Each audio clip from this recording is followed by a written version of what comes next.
Syria एक middle east का strategically important देश है। सीरिया की कैपिटल डेमेस्कस दुनिया के सबसे पुराने लगातार बसाए गए शहरों में से एक माना जाता है। इस देश की लोकेशन सिर्फ कल्चरल और हिस्टोरिकल नहीं बल्कि स्ट्रेटेजिक भी है, क्योंकि ये यूरोप, एशिया और अफ्रीका के क्रॉस रोड्स पर है। इस वजह से सीरिया हमेशा जियोपॉलिटिक्स का एक महत्वपूर्ण हिस्सा रहा है। सीरिया की हिस्ट्री एक लंबे वक्त से शुरू होती है। 16वीं सेंचुरी तक सीरिया ओटोमन एम्पायर का हिस्सा था। ये एम्पायर अपने वास्टनेस और स्ट्रेंथ के लिए जाना जाता था। लेकिन जैसे ही वर्ल्ड वॉर वन आया, 1918 में ओटोमन एम्पायर टूट गया। उसके बाद सीरिया पर फ्रांस का कंट्रोल था। फ्रांस ने सीरिया को अपने मैंडेट में ले लिया और ये कंट्रोल 1946 तक रहा। अब सोचो, एक ऐसा देश की कहानी जहां उसके लोग अपनी इंडिपेंडेंस के लिए लड़ाई कर रहे थे। 1946 में सीरिया ने फाइनली अपनी आज़ादी फ्रांस से हासिल की और तब से सीरिया एक इंडिपेंडेंट नेशन बन गया। लेकिन इंडिपेंडेंस के बाद सीरिया में पॉलिटिकल इनस्टेबिलिटी आई। कंट्री में बहुत सारे कूप्स हुए और पॉलिटिकल लीडर्स अपनी जगह बनाने में लग गए। लेकिन 1970 में सीरिया में एक टर्निंग पॉइंट आया। हफीज़ अल असद, जो कि शिया कम्युनिटी से बिलोंग करते थे, उन्होंने पावर में आके कंट्री की डायरेक्शन को बदल दिया।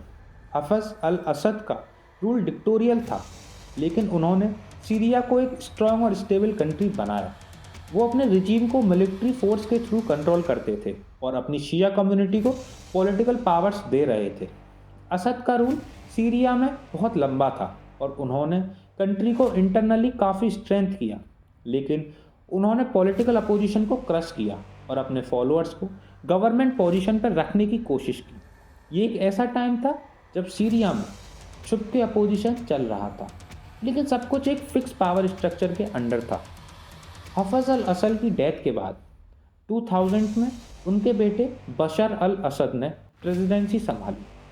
जब बशर को प्रेसिडेंट बनाया गया तो दुनिया ने सोचा कि वो अपने फादर के जैसे ही डिक्टोरियल होंगे, लेकिन इनिशियली उन्होंने अपनी कंट्री में कुछ रिफॉर्म्स का प्रॉमिस किया था। बशर अल असद की इमेज एक मॉडर्न लीडर की तरह थी, लेकिन ज़्यादातर उन्होंने अपने फादर के हार्डलाइन पॉलिटिक्स को ही कंटिन्यू किया। उन्होंने अपने क्रिटिक्स को जेल भेजा और अपनी रूलिंग स्टाइल को एक डिक्टेटर की तरह बनाए रखा।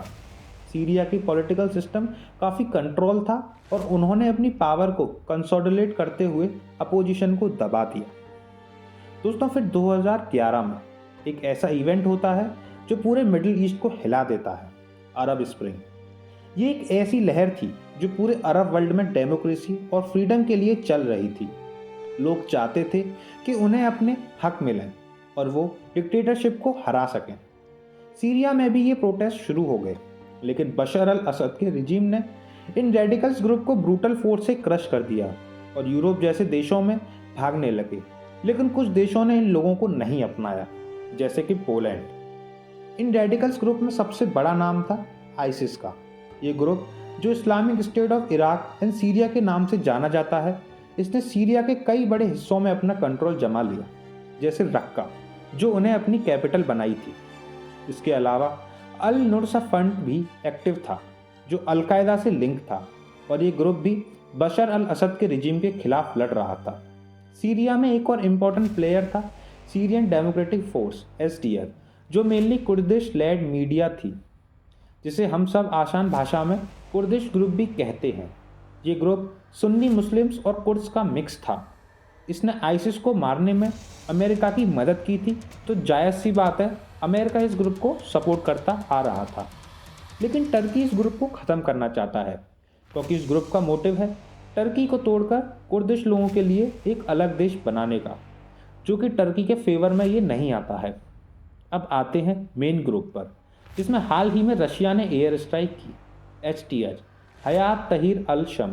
ये ग्रुप पहले ही अल नुस्रा फ्रंट के नाम से जाना जाता था, जो अलकायदा की एफिलिएटेड था। ये ग्रुप भी एक सुन्नी एक्सट्रीमिस्ट ग्रुप है, जो प्राइमरली इदलिब रीजन में एक्टिव है।